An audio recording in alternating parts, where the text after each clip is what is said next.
Hello, everyone. It's Zara Altair. This is the Midweek Zap, and today our guest is David Amerland, and I'm so thrilled. We were chatting last week, and we just sort of came up instantly with this topic about social anger and wrath and how you deal with it and how you can get sucked into it. So welcome all the Zapster audience. I think we're going to have a great discussion today. David, for those who don't know, just spend a minute introducing yourself. Okay, well, I'm not an angry person. But no, first of all, thank you for suggesting this. I think it's an important topic. And in terms of what I do, I usually write books and talk to corporations at a strategic level, and I happen to see a lot of points of view, and everybody tends to feel very passionate about them usually, and they're usually opposed to what I'm suggesting. And that's sort of a very sort of very broad strokes of what I do, and how we came to this. Mm-hmm. So I wanted to make clear to everybody we're not going to be talking today about trolls, people who just insert themselves in. That's pretty basic, ignore, delete, block, mute, whatever. We really want to talk about the real engagement that happens with people when we start communicating and when things start to go sideways, and how miscommunication, somebody uses a word that pushes your button but means not much to them, as a matter of fact, and you're off, or you say something, it works both ways, and they're like miffed. So please, in this stream today, audience, what pushes your buttons? And I just want to add a caveat from Evan Johns the other day, who said, the button is the big red one that says "Don't push this." So you can either what pushes your buttons or tell us what your big red button that says "Don't push this" is. And David, what are some ways to engage when you can tell someone is not happy with what you're saying? Well, I think, the subject is very broad, and I don't think there are always obvious ways to understand when somebody isn't happy with what you're saying, because the medium is new. We're using the digital domain to communicate in a written way. 70%, 65 to 70% of our communication is usually visual and verbal cues, and they're missing. So it leaves a huge gap, and the more nuanced it becomes, the more passionately we feel about a subject, the greater perhaps the risk of miscommunicating it. There are no sarcasm fonts, there are no fonts which say, this is something I feel really deeply about, and it's core to my beliefs or who I am. So really the key here is communication. And we have to start with us. We really need to sort of understand that the other person trying to talk to us is also investing time and effort and energy in the communication. And obviously, they're not willingly or knowingly doing it in a negative way. So if they're coming across like that, if they're being perceived like this, I think sometimes we just need to stop and ask why, and then just ask for an explanation. A lot of the times, the way we communicate, especially in social media, because it's so public, is invested in our personality and our identity building efforts and our brand building efforts. So we don't really want to say, what do you mean? Because then we sound naive or perhaps even stupid, and we don't want to sound that way. So we sort of tend to forge ahead by sometimes buttressing what we said and providing even more evidence of what we think is perhaps more of the same passion that started the discussion. And that only adds fuel to the fire because the other person feels ignored. And it's a classic case of perhaps, two ships missing each other in the night. which is how most miscommunication happens. And really, there's only one solution, or there are two. And I can only sort of share my own personal strategies here, because like everybody else, sometimes I'm really pressed for time. I see a comment to perhaps a thread I put in a lot of thought and effort and time in, and a comment jars. And my immediate reaction, my initial response is to say, what the heck? Why can't you just read? Why can't you just understand what I said? Because I actually went to a lot of trouble to put it there. And you know, what I've found is that every time I say that or react that way, I've always misjudged the other person at the other end, and I've caused more harm than good, and perhaps hurt the feelings of somebody who, in all naivety, you know, was being fairly open and thought, you know, their comment was pretty straightforward. So what I do is, if I find myself getting worked up about a comment, I just walk away, cool down, and come back, you know, half an hour later, and you know, the heat is gone. Then I can say, maybe I need to explain this a little bit better. And it doesn't matter if I repeat myself, or it doesn't matter if I have to do a little bit more legwork. It's always worth it, because somebody is actually, you know, willing to engage, and they've gone to the trouble of doing that, and I have to respect that. And every time I apply that strategy, things have gone swimmingly well, and I've actually found a lot of people to connect with through that way, whom I wouldn't have connected with, I must say. So it actually pays off in terms of understanding who the people are. There are a lot of dangers.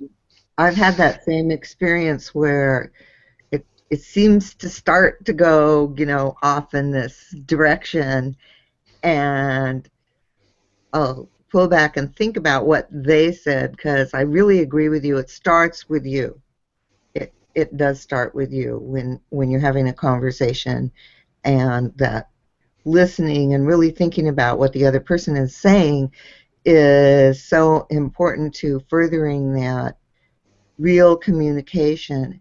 And so what might have started off as something that kind of, you know, got me going, what are they saying? And then rethinking that, and then really taking a look at it, and just putting out my response in an honest way, or even asking the question, even saying, am I understanding you correctly? And rephrasing what they said has diffused a lot of sparks. Well, yeah, it's that making that connection, isn't it? That very human connection, and it is very easy sometimes not to do that. But that's because of our own perceptions or misconceptions in that initial stage of getting to know somebody or getting to understand what they said. Because, you know, we've seen, again, speaking from my own personal experience, I've seen the flip side of this, where somebody whom I do know says something which is almost cryptic in what it says, and can be sort of translated or interpreted any number of ways. And that doesn't produce any reaction at all, because I know the person, I know their mindset, I know the context of their comment, I know where they're trying to be flippant and where they're trying to add something else, or where they're trying to point to some other direction. So I don't actually misinterpret that. And I think that's the key, knowing that other person. And you know, it's very difficult to know in a social media stage everybody who happens to interact and engage with you. And the more visible you are, the more people you get who are there. So you have to say. That's true. And there's also that point when, as more people come into your social media circle, if you will, that meeting new people and having conversations with them, those little sticking points may come up at the beginning, because you're still sounding yourselves out. I mean, it's just like, you know, meeting a person in real life, and you know, you realize there's a connection, and you start a conversation, and then it feels like it's going weird, you know, and you know, at least with social media, I have to bring this up. This is from Lee Rickler. We get to pause. So Lee says, write your venomous reply, save it, come back to it tomorrow, and read it back. See if you're if you'd be proud of sending it now. It's absolutely right. And again, that's how I develop my strategy of, if I feel I got riled about something, I just walk away and give it 20 minutes. And when I come back, I'm not. I've got a clear head. So, and the thing is, usually things which rile you are very rarely caused by the thing of the moment. It's very rarely that's the actual comment that's done that. There's always something that's happened beforehand.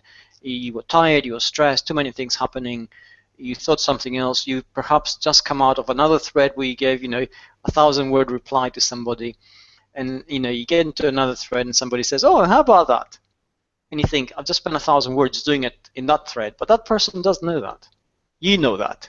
And it's you who gets riled up because you've done it. But you don't, we're very emotional most of the time, so you don't actually have the luxury of reason to say, wait a minute, I spent 1,000, perhaps I can point him to that. He doesn't know this. But, instead you say, well, are you some kind of stupid idiot? Can't you just see it? And, that's how it ends up, right? Find my meaning. Yes.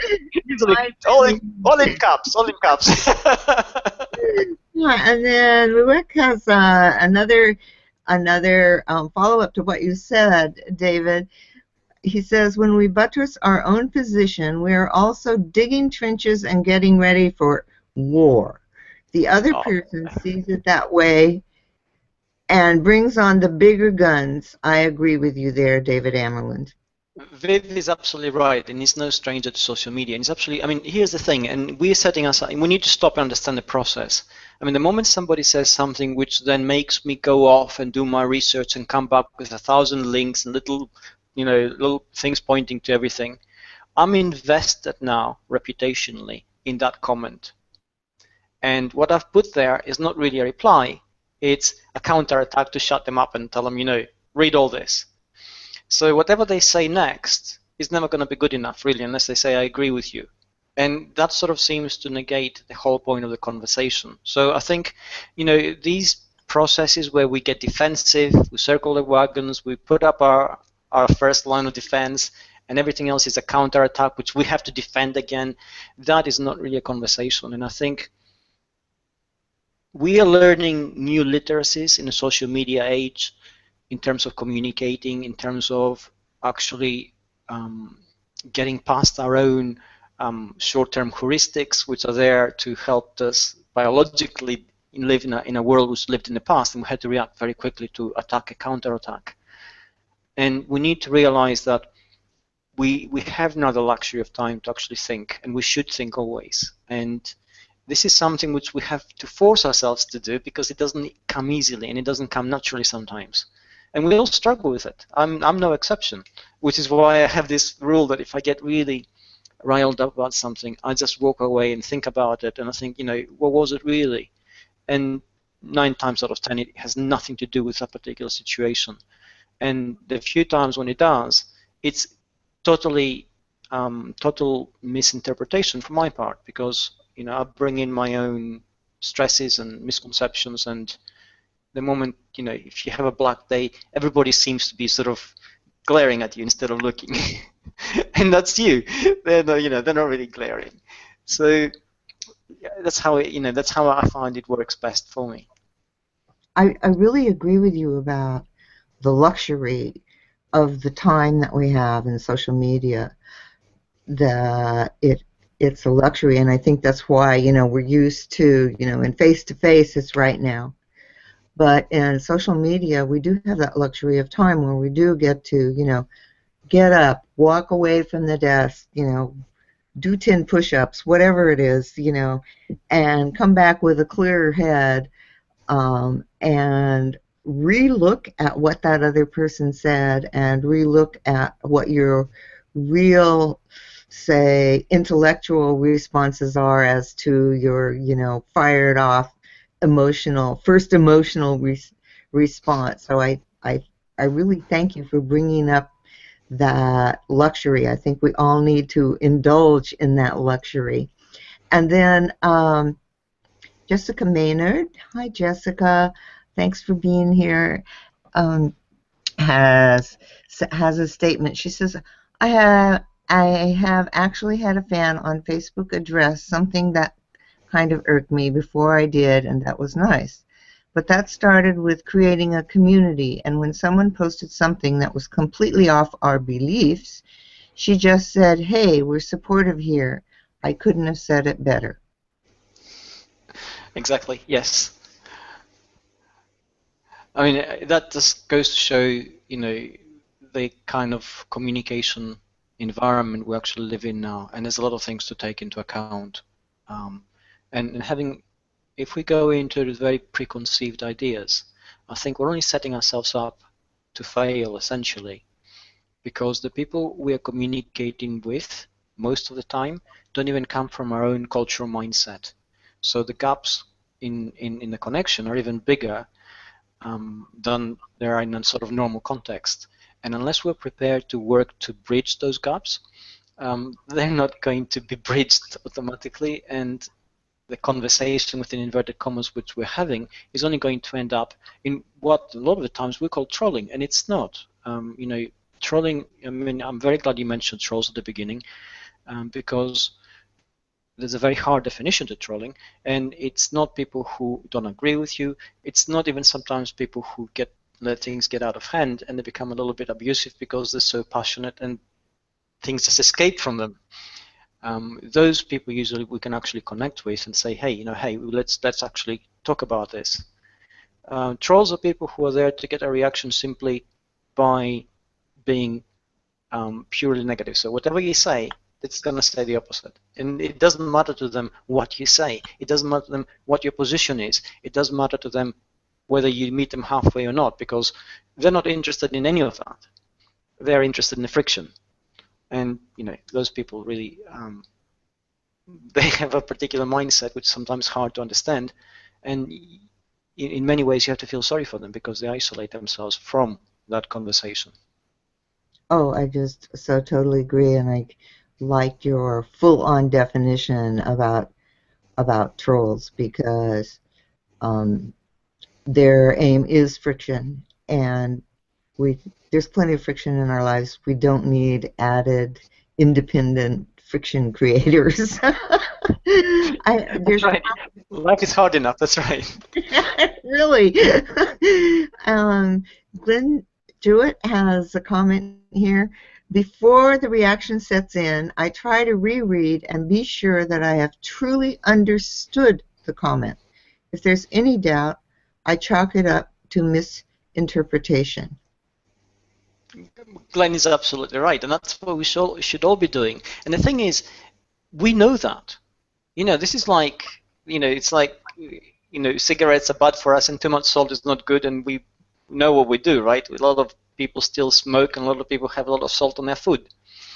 So we know what's the way we should react.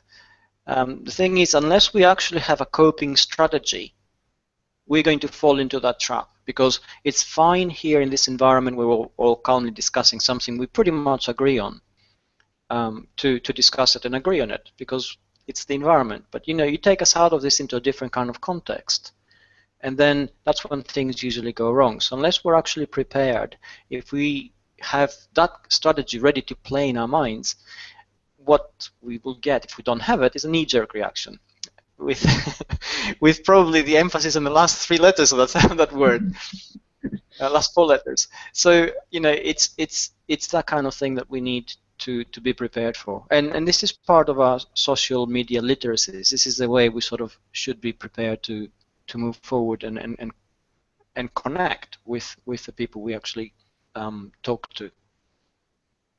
Right, because connection is what our social media presence is about. We're making those connections. We are building our community, as it were, of people that we know and engage in, and we learn to listen. We learn to listen. And then Karen Chen has a comment. She says, step back, be gracious, never write anything down that you would have to explain your actions to your mother later. That is so true. Well, it's really funny because way back when I was giving a talk in social media and how you should conduct yourself, and this is back in 2011, I said, basically social media is like having a conversation in your grandma's living room. Anything which you wouldn't say there, you shouldn't actually say in a social media stage. We are growing up. We're becoming a little bit more mature. So perhaps, we feel a little bit freer in that regard. But what Karen said also goes in that, we're putting out there sentiment that is judged by its intent, not just its content. And, I've come across people who are fairly, perhaps too sarcastic or sometimes occasionally abusive in what they say, but they feel very passionately about what they say. And they calm down eventually, and we have a fantastic conversation. So I've developed a thick skin to the initial reaction until I'm convinced that the person has something of value to say, which means I tend to judge people by the content now rather than just the wrapper of that initial contact. But it does take effort, and it takes a knowing risk, if you like. And again, both of these are part of the social medium spectrum. It doesn't come easily, it doesn't come naturally, although we want desperately, all of us, to connect. We must remember the different mindsets we actually encounter, the different experiences behind those mindsets. We really have no way of knowing what shaped that person who made that comment. We don't know what buttons perhaps our content pushed to them. So we need to be able to take that into account, that not knowing, and actually cut them some slack. And then, progress that initial contact to a conversation and judge it from the content that you get from there instead of just that initial thing. But it is, again, it shows how difficult it is to do right. And again, calmly we can discuss it here, but on an average day when a million things are happening and you have stuff to do in the real world and you have deadlines approaching and projects which need to be managed and phones are ringing and your dog is barking because he wants you to take him for a walk, for instance, then things become a little bit too much and then we overreact. And again, that shows our humanity.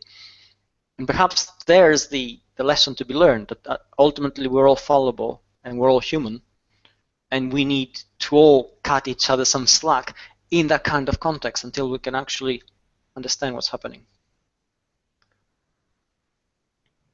I'm silent because I'm agreeing and thinking all at the same time.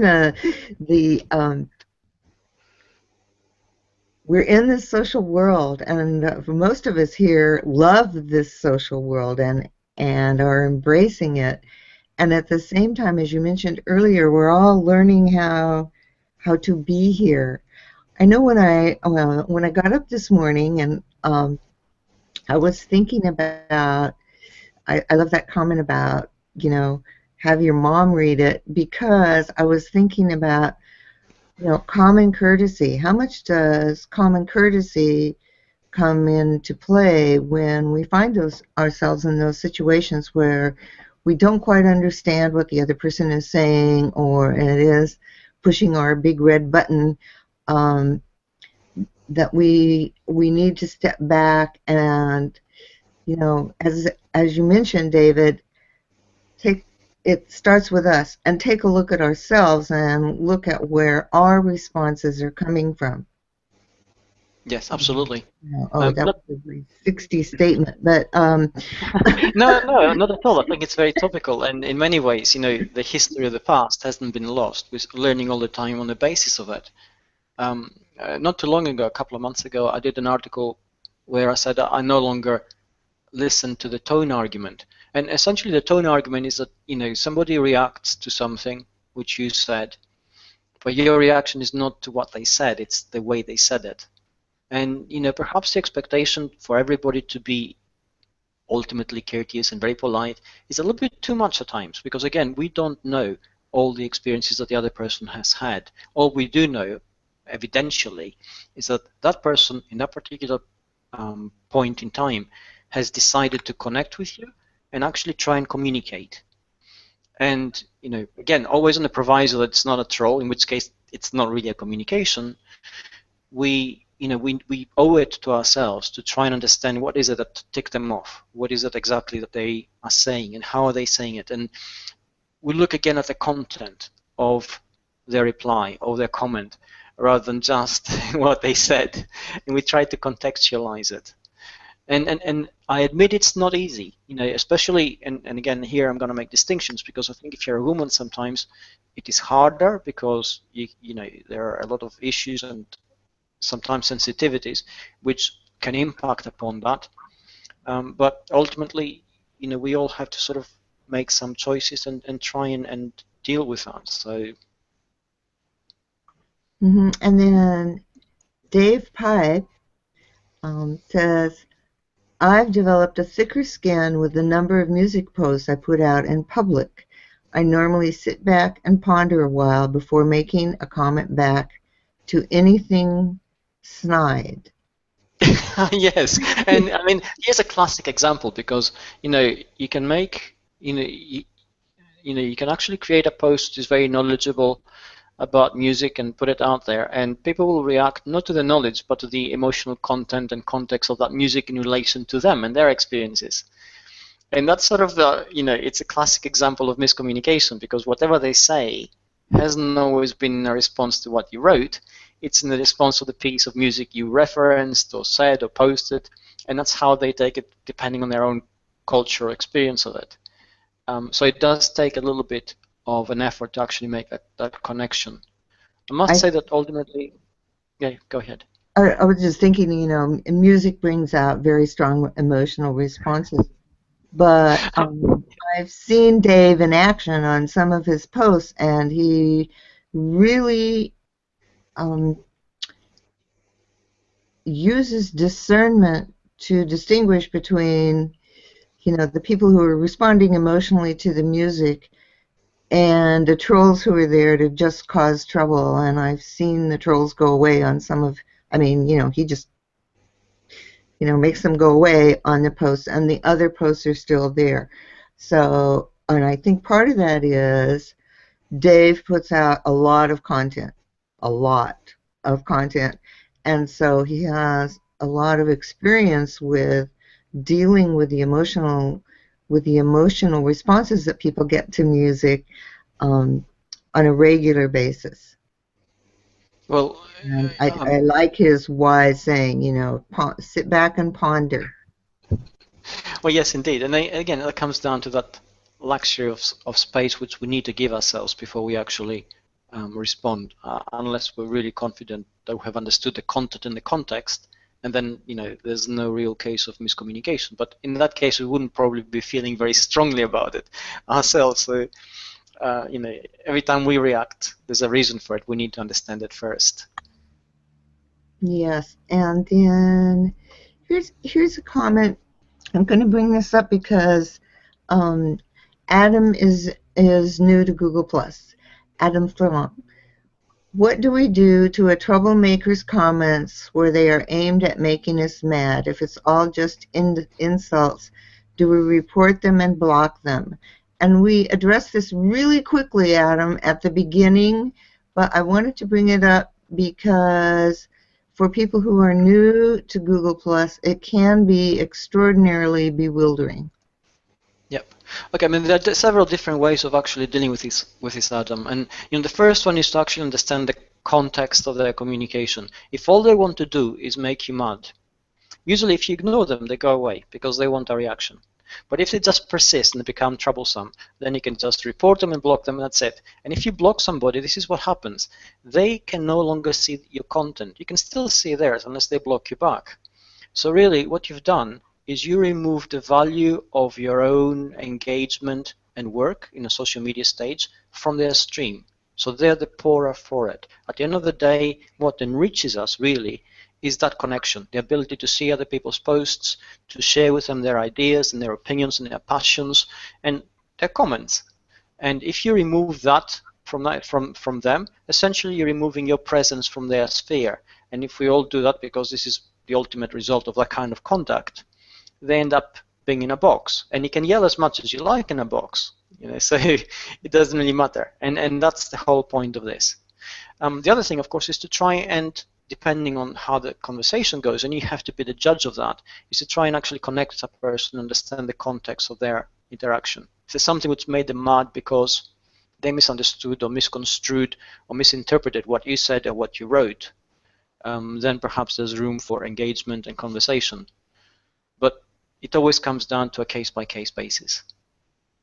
Yes, all right. That was a wonderful, full explanation. And then Omi Sido has a question for you, David.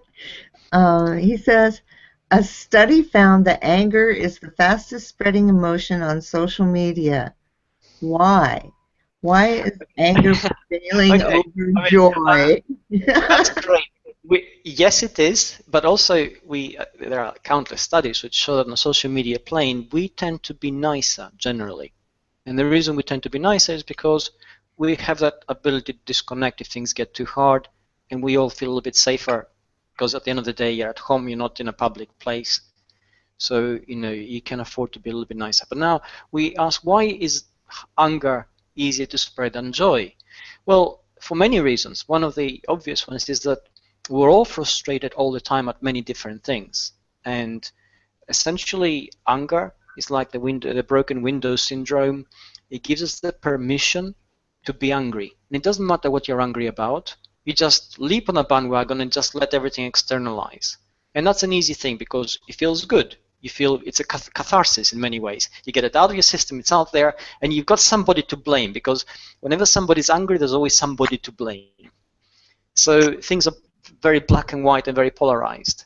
And again, in a simplistic mindset, sometimes we'd crave that kind of simplicity and that kind of clarity. We just don't have it. We don't want to think all the time. We don't want to have all the time to judge and try and see which area of gray are we in now. So we want, good and bad. We are good and you're bad, and it's usually us good, you bad kind of thing. So that's why anger is so easy to spread. But I think also, the moment we realize that, we all suddenly become responsible. So if you feel really angry about something, and you're really angry about something and you want to get it out there, by all means do so.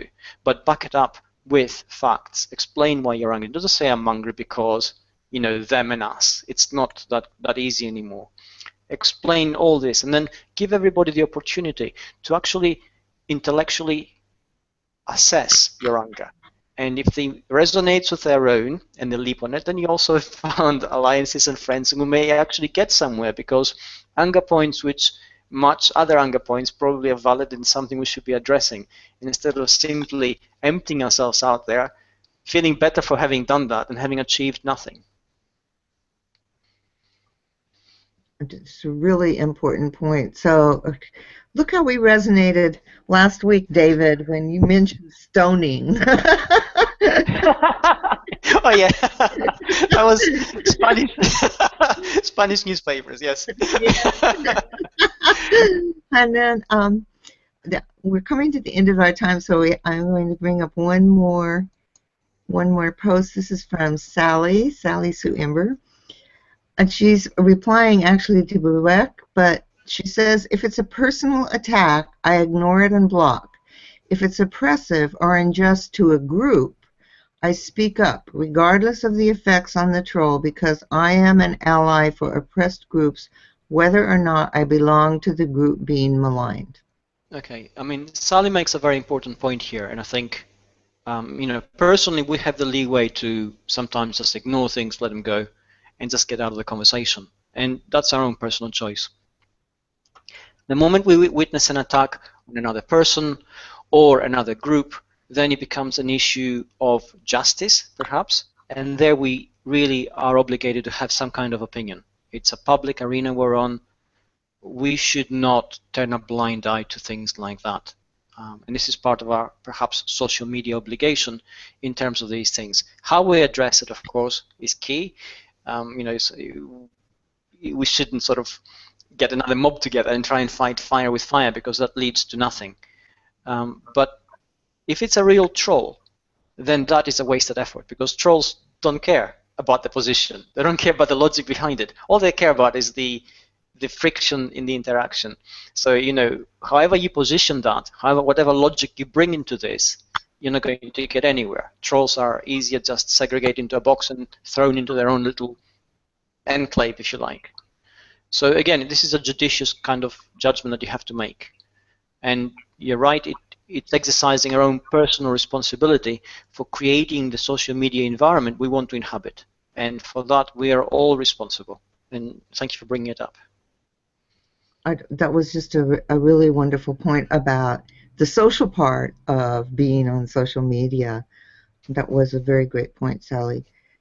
David, I really want to thank you so much for entering into this discussion and for walking us through going from our gut emotions in conversation to stepping back and giving it time to percolate up, I guess, you know, to our intellectual abilities so that we can come back. It's really hard to do. And Yes. I think the more that we as people who are very involved in social media want to progress and want to build the strength of the community, we need to practice our skills in that regard, because just getting into, you know, verbal fisticuffs doesn't really improve our communication or our community. So anyway, David, do you have anything on board that you'd like to share with us other than giving reports to everyone before Christmas? Yeah, well, I'm working on a couple of books. Both will come out at the beginning of next year. But one of them actually addresses some of the issues which we discussed today, and it does so in a narrative structure. So I'll be posting more as soon as I can, because at the moment contractually I can't say too much. So just I'll keep you posted. Oh, great! I'm really excited to hear that. That's wonderful. We all need to think about how we behave, for lack of a better word, you know, how we behave and how we can implement our core values within the social community. So, David, thank you so much. Thank you, Zapster audience, for all your points and your questions. This has been a really interesting discussion. David, I can't thank you enough for being willing to discuss, you know, things, the negative parts of things that people sometimes don't want to think about, or they push under the table, or it's, you know, my way is the highway sort of thing, and they don't want to talk about it. So I really, really appreciate your being here today and helping us all think about how we can become more skilled at communicating on the social network everywhere. You're very welcome, and thank you for asking me. Thanks a lot. We didn't know when you were scheduled. We had no idea what the topic was going to be, so I really appreciate your doing this. All right, thank you, and thank you, everyone. And also, this is the last midweek Zap for the year. I should just let everyone know. And so I'll see you all in January. We start on January 7th, and Wiwek is going to be with us. So I'll see you then. Have a wonderful holiday time. Thank you, everyone. Take care. Ciao.